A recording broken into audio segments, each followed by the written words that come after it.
Hello everyone. आज topic है emotionless trading.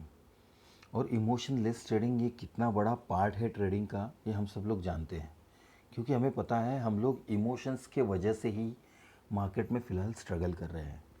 तो हम इमोशनलेस ट्रेडिंग के लिए क्या कर सकते हैं, ये आज की वीडियो में देखने की कोशिश करेंगे।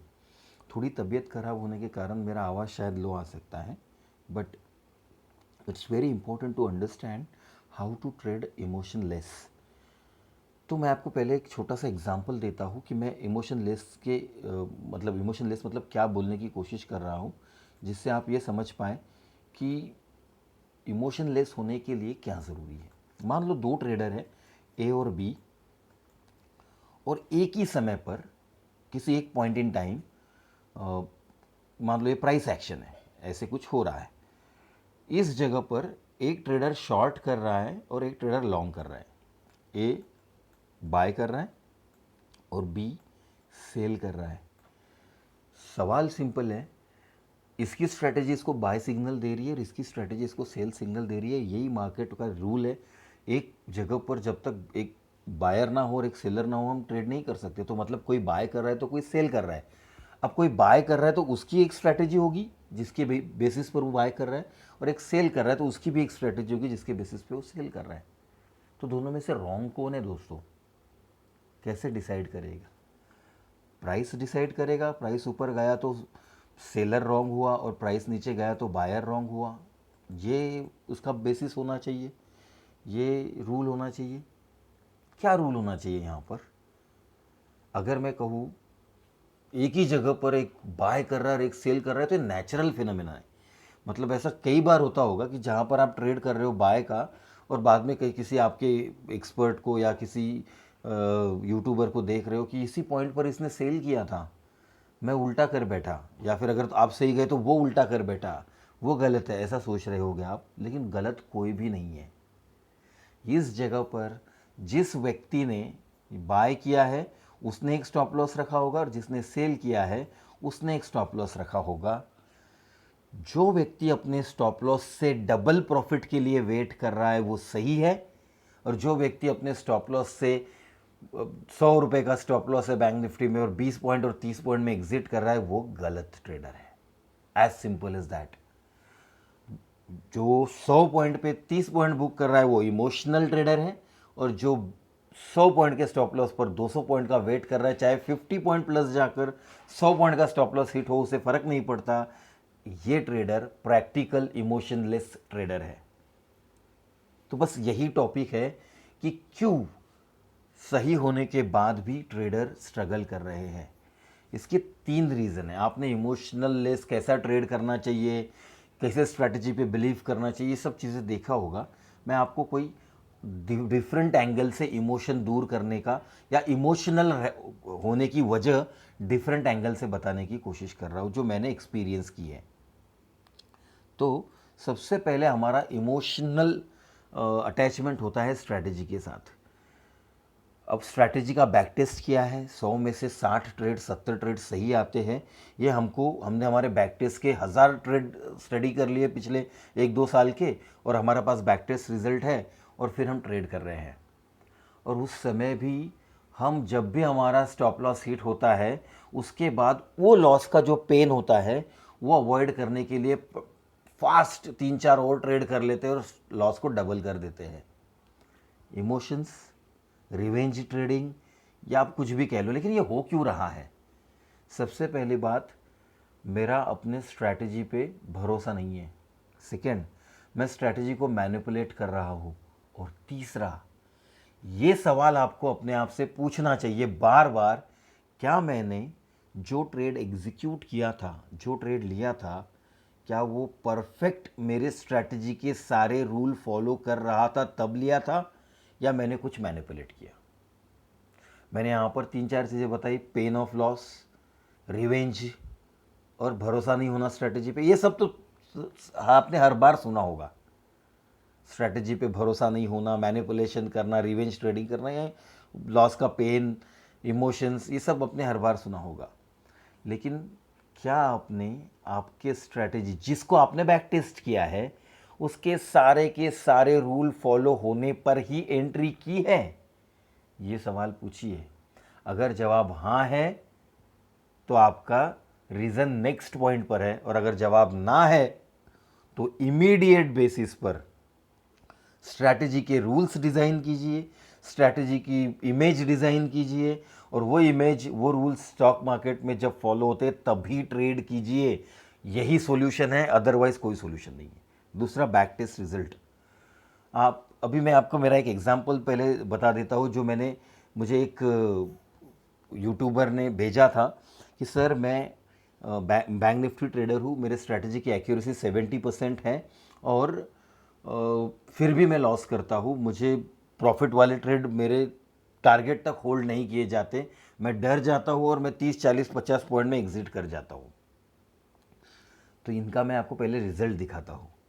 रिजल्ट में क्या है, आप ये पहले चार चीज़ें देखिए। ये वाली, इसमें वो लिखा है कि उन्होंने टोटल 42 ट्रेड्स लिए, 42 में से 12 टेक प्रॉफिट है, मतलब जो उन्होंने प्रॉफिट सोचा है वो 12 ट्रेड है। स्टॉप लॉस जिसमें हिट हुआ है वो 7 ट्रेड है। 3:30 को क्लोज हुए जो ट्रेड है वो 16 ट्रेड है। 16 ट्रेड है मतलब जहाँ पे ना टारगेट हिट हुआ ना स्टॉप लॉस हिट हुआ, बीच में कहीं प्रॉफिट मिला, और 7 ट्रेड ऐसे है जहाँ पे बीच में कहीं लॉस मिला। ये टोटल उनका 42 ट्रेड्स का रुझान है, पूरा का पूरा एनालिसिस है। अब ये 42 ट्रेड्स ऊपर जाकर देखते हैं हम लोग। देखिए, कई सारे ट्रेड में टारगेट आया 400 पॉइंट, कहीं पे 200 पॉइंट का स्टॉप लॉस आया। ठीक है, यहाँ पर देखिएगा, ना टारगेट आया ना स्टॉप लॉस आया। यहाँ पर टारगेट आया, यहाँ पर स्टॉप लॉस हिट हुए 2 बार। स्टॉप लॉस मतलब 200 का स्टॉप लॉस, 100 का लॉस बुक इन बिटवीन, और ये सारा रिजल्ट है। जहाँ पर ये ट्रेडर करते क्या है, इनकी स्ट्रैटेजी मुझे नहीं पता, मैंने उनको कहा भी कि मुझे मत बताइए बिल्कुल आपकी स्ट्रैटेजी, सिर्फ आप ये एक्सरसाइज कीजिए और मुझे एक्सेल शीट में रिजल्ट भेजिए, तो मैं आपको कोई सोल्यूशन दे सकता हूँ। इस व्यक्ति ने मुझे कहा, आप खुद बिलीव कीजिए सर, सब लोग, आप 3800 पॉइंट प्लस है इनका 3 महीने में, 3800 point after hitting 7 stop losses, 7 losses in between, सिर्फ 12 टारगेट है, फिर भी इनका 3800 पॉइंट का प्रॉफिट है। क्या इस व्यक्ति ने लॉस करना चाहिए मार्केट में? 2 महीने में 3800 पॉइंट, इतना ज़्यादा पॉइंट, बहुत, इट इज़ बिग। मैं इसके आधे भी पॉइंट नहीं लेता, इट इज़ बिग। आप सोचो, 4000 पॉइंट अगर किसी के बैक टेस्ट का रिजल्ट है, और अगर ब्लाइंडली स्ट्रेटजी फॉलो नहीं कर सकता है, तो उनका इमोशंस उनके ब्रेन पर कितना हावी है। अब इसका सॉल्यूशन क्या है, ये क्या कर रहे होंगे? तो जो मैंने यहाँ पर सेकेंड पॉइंट लिखा है, बैक टेस्ट रिजल्ट। मैंने क्या कहा था कि स्ट्रैटेजी में जब तक आप अपने आप को ये सवाल नहीं पूछते कि आप क्या वही ट्रेड करते हो जहाँ पर आपके स्ट्रैटेजी के सारे रूल फॉलो होते हैं, अगर ना, तो आप पहले स्टेज में गड़बड़ कर रहे हो, आपको वो सुधारना ज़रूरी है। मैनिपुलेशन कर रहे हो, एंटिसिपेशन कर रहे हो, स्ट्रैटेजी छोड़ के ट्रेड कर रहे हो, तो आगे के रूल आपके लिए लागू ही नहीं होते, आप लॉस से रिकवर नहीं हो पाओगे। स्ट्रैटेजी को स्ट्रिक्ट फॉलो करना, यही सबसे पहला रूल है। दूसरा, बैक टेस्ट रिजल्ट। अब इस व्यक्ति का, जिसका मैंने आपको रिजल्ट बताया, उसका क्या प्रॉब्लम है? उसका सबसे बड़ा प्रॉब्लम है दोस्तों, वो इस 12 ट्रेड्स के बारे में नहीं सोच रहा है। वो हमेशा केवल इस 7 ट्रेड के बारे में सोच रहा है कि मैं ट्रेड लूंगा और ये ट्रेड उस 7 ट्रेड में से एक ट्रेड होगा, मैं ट्रेड एग्जीक्यूट करूंगा और ये लॉस वाला ट्रेड होगा। बार बार उसके माइंड में यही ख्याल आ रहा है, और कभी ये सोच ही नहीं पा रहा है कि मुझे 12 ट्रेड में, मतलब 66% ट्रेड में मुझे 400 पॉइंट मिल सकते हैं।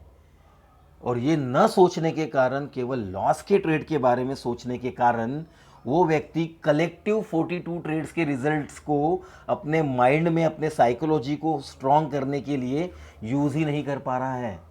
वो व्यक्ति कंटिन्यूअसली केवल उन लॉस के ट्रेड के बारे में सोच रहा है। इसी वजह से इतनी खूबसूरत स्ट्रैटेजी होने के बाद भी, इतनी रिजल्टेंट स्ट्रैटेजी होने के बाद भी, वो लॉस मेकिंग ट्रेडर है। आप खुद सोचो, अगर आपको, आपके पास ये स्ट्रैटेजी हो और आप 3800 पॉइंट का बैक टेस्टिंग रिजल्ट निकालो, तो क्या आप इस स्ट्रैटेजी को ब्लाइंडली फॉलो करोगे या ना करोगे? और वो व्यक्ति कंसिस्टेंटली इस लॉस के ट्रेड के बारे में सोच रहा है। इसका सॉल्यूशन क्या है?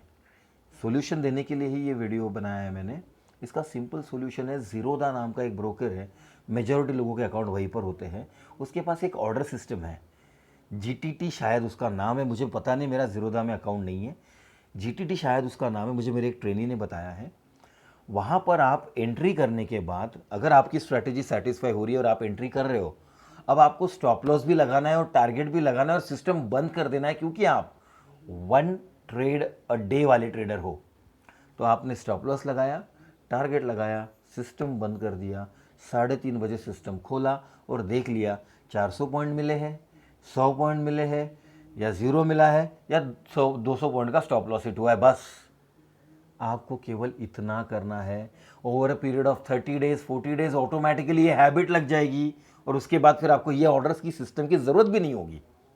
फिर आप मेंटली इतने स्ट्रांग, क्योंकि आप प्रॉफिट देख चुके होंगे, तो आप मेंटली इतने स्ट्रांग हो जाओगे कि अब आपको पता होगा कि ये करने से प्रॉफिट होता है। अभी तक आपको उसकी आदत नहीं पड़ी है कि क्या करने से प्रॉफिट होता है, इसलिए आप वो कर नहीं पा रहे हो, और उसको चांस देना पड़ेगा, वो चीज़ करने का चांस देना पड़ेगा। अगर कवर ड्राइव लगाने से चौका पड़ता है और आप कभी कवर ड्राइव लगाने से ही डर रहे हो कि मेरा कट लगेगा और स्लिप में क्या चली जाएगी, तो आप ज़िंदगी भर कभी कवर ड्राइव खेल नहीं पाओगे। आपको उसको करना पड़ेगा, और वो करने के लिए फिर आपको फोर्स कैसा करना पड़ेगा? ये जो जीटीटी ऑर्डर सिस्टम है उसमें आप स्टॉप लॉस भी लगा सकते हो, टारगेट भी लगा सकते हो और छोड़ दे सकते हो। ये आपके लिए सबसे हेल्पफुल है। और अब लास्ट पॉइंट है इसमें, जो कहता है अटैचमेंट विद द लॉसेस। ये सबसे बहुत बड़ा प्रॉब्लम है और इसका सॉल्यूशन भी बहुत लंबा है। लॉस के साथ अटैचमेंट होने की वजह से, स्टॉप लॉस हिट होने की वजह से हम लोग हमारे स्ट्रेटजी से भटक जाते हैं, रिवेंज में ट्रेड करते हैं, ये सोच कर कि एटलीस्ट मुझे ये लॉस कवर करना है, आज रात को सोना है, नींद नहीं आएगी अगर मेरा अकाउंट आज माइनस में जाएगा तो। और ये भूल जाते हैं कि लॉस स्टॉक मार्केट में इनएविटेबल है, मतलब आप नहीं टाल सकते लॉस को, लॉस होना ही है। ऐसा कोई ट्रेडर नहीं है जिसके 100 ट्रेड में से 30, 40, 20 ट्रेड लॉस नहीं होता। लॉस को अगर डर के हम प्रॉफिट वाले trade, half matured, pre matured exit करें, तो हम जिंदगी भर केवल स्ट्रगल करते रह जाएंगे। हमको 3 चीज़ें करनी हैं। एक, हमारी स्ट्रैटेजी के रूल फॉलो होने पर ही एंट्री करना। नंबर 2, हमारे बैक टेस्ट के रिजल्ट को कलेक्टिव देखना कि 100 ट्रेड के बाद ऐसा होने वाला है, ना कि अगला ट्रेड स्टॉप हिट होगा कि टारगेट हिट होगा, ऐसा नहीं सोचना है। और लास्ट है, हमारा जो अटैचमेंट है लॉस के साथ, उसको दूर करना है। वो ऐसे दूर होगा कि आपको बिलीव करना होगा कि मेरा जो ट्रेड सही आएगा वो मेरे 2 ट्रेड के लॉस को कवर करके जाएगा। तो मुझे 10 में से 3 ट्रेड भी सही होने पर लॉस नहीं होगा, 4 ट्रेड भी सही होने पर मैं प्रॉफिट में आ पाऊंगा। तभी जाकर आपका लॉस के साथ जो कनेक्शन है, इमोशन है, वो दूर होगा। तो सबसे पहला रूल, स्ट्रैटेजी सबके पास है, सभी स्ट्रैटेजीज अच्छी है, बैक टेस्ट करके देख लो और उसी को स्ट्रिक्टली फॉलो करो। दूसरा, बैक टेस्ट के रिजल्ट को एक एक ट्रेड के साथ मत तोलो, बैक टेस्ट के रिजल्ट को कलेक्टिव 100 ट्रेड 50 ट्रेड के सैंपल पे तोलो।